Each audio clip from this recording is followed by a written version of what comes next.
Hi there, Simon Briley with Paradise Try. I'm here with the one and only Joe Skipper, who's from Norwich, the UK.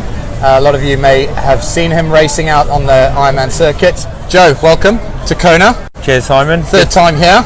Yeah. Third time lucky. Definitely, yeah. Third time lucky this time.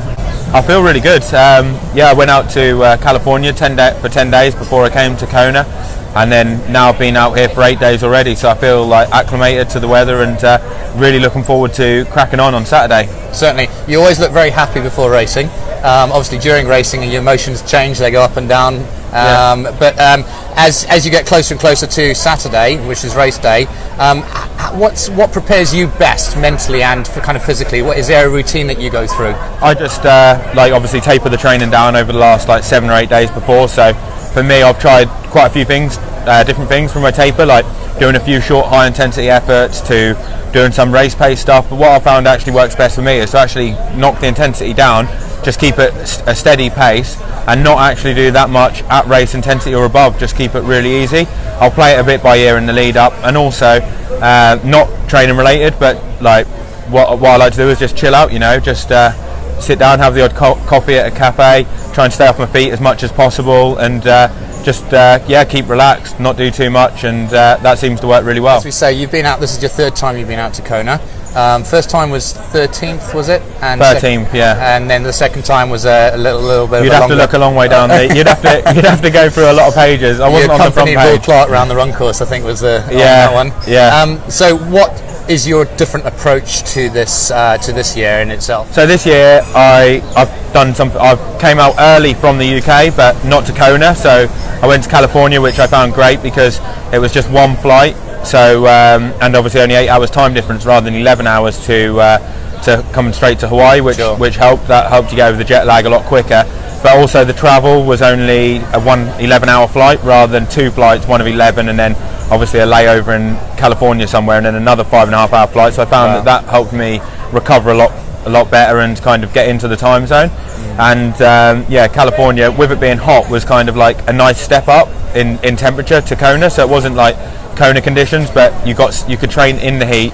You could get a bit of that adaptation, but you're not going to kill yourself, before race day. Whereas with my 2 previous times here, the first time when I was here, I came out about 4 weeks before, and I found that was a bit too much in Kona. Like the heat kind of gets to you, and I did get acclimated quite well with the heat, but then I found I lost some physically, so I wasn't quite as fit. So it was kind of like a trade-off.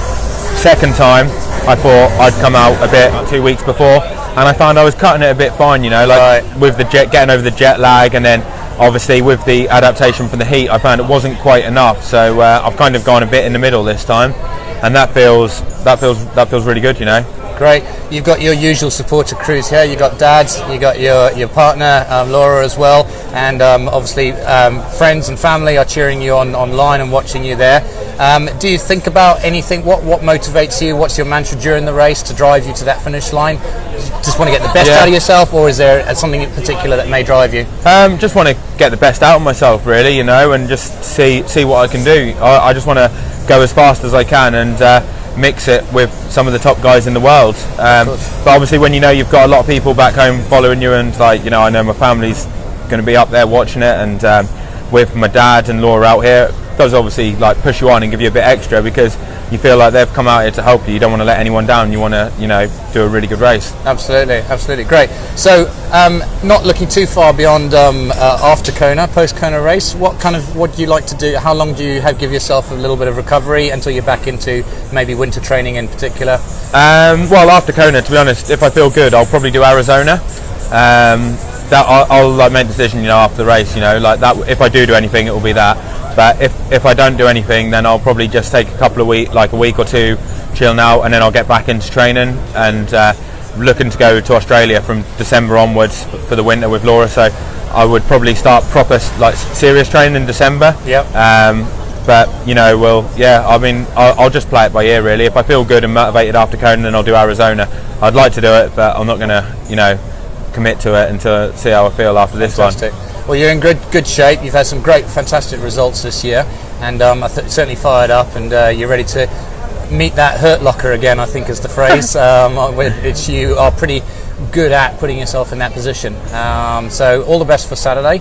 and yeah, we'll be cheering you on out there. Cheers, thanks very Thanks, much. Joe. Well done.